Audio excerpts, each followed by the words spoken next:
This is the Hidden Killers podcast with Tony Brueski. Featuring retired FBI Special Agent Jennifer Coffindaffer.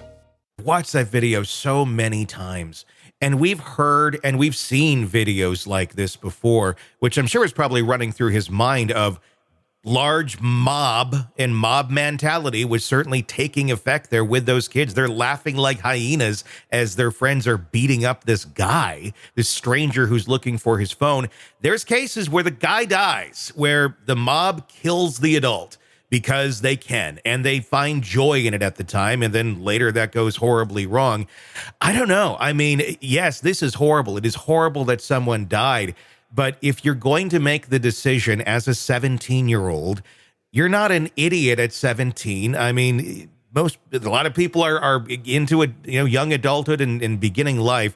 If you're going to make the decision to go and attack a stranger who's looking for a phone in a mob of people, and you get attacked back, in someone defending themselves, I don't know. When I was a kid, I would consider death as a real possibility for myself if I'm going to do that. I don't know what this guy is capable of doing. And he clearly was seeing what they were capable of doing. They had already overpowered him. Yeah, I'm very conflicted on this from the beginning, this particular case. Yeah.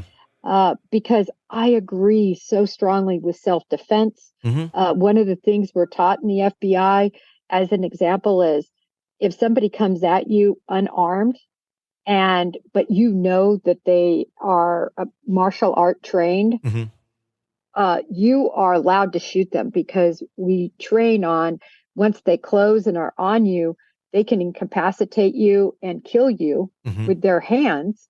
And before you can ever react, Mm-hmm. by even trying to draw your weapon after you're engaged in the hand-to-hand combat. Yeah. And in fact, the statistics on what we call hand-to-feet murders is so high.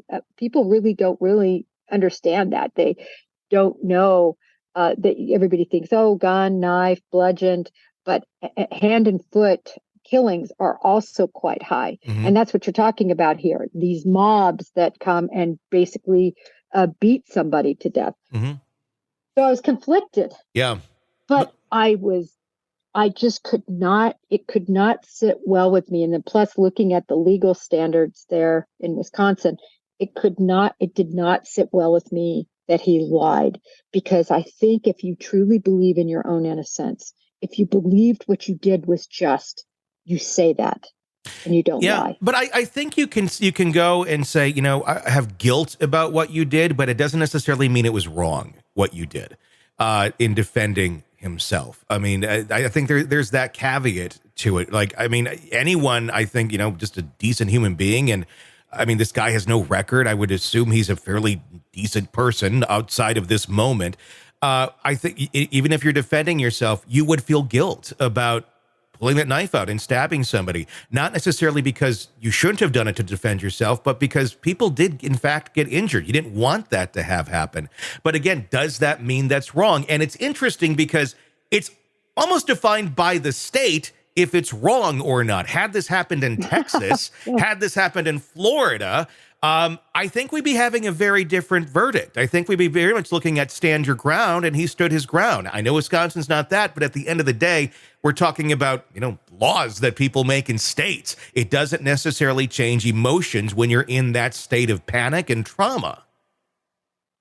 Well, two things there. We know by the popcorn verdict, and I always point that one out because that was literally somebody throwing popcorn at somebody at a movie theater. In that case, I'm very well versed in. Mm-hmm. And he shot the guy and he killed him. Mm-hmm. And he was, acquitted. And again, to your point, it's all about the laws in that state. And he felt his life was in jeopardy because of how things had escalated. And certainly, if this would have been in those states, as you said, I 100% agree with you. Whether he ditched the knife, whether he lied, he would have been exonerated, I think, in those states. But, Tony, where I think we're going to see some leniency with him is at sentencing. Yeah. Still you have that felony on your conviction, and my gosh, it's homicide. Yeah. But I can't imagine he's going to get a very stiff sentence here. Yeah. I hope not. I really don't. I mean, it's tragic all around. Everybody made really bad choices that day. I don't think anybody intended to kill anybody at the end of the day, but it happened. And there was consequences to reckless behavior. And unfortunately, that's what it was. And also at the end of the day, emotions are going to be emotions, whether you're in Texas or Wisconsin, probably would react the same way, you know? Yeah. The other thing is just going again from the victim side. Boy, if I were a parent, if I were a loved one, this kid was 17. He had his whole life ahead of him.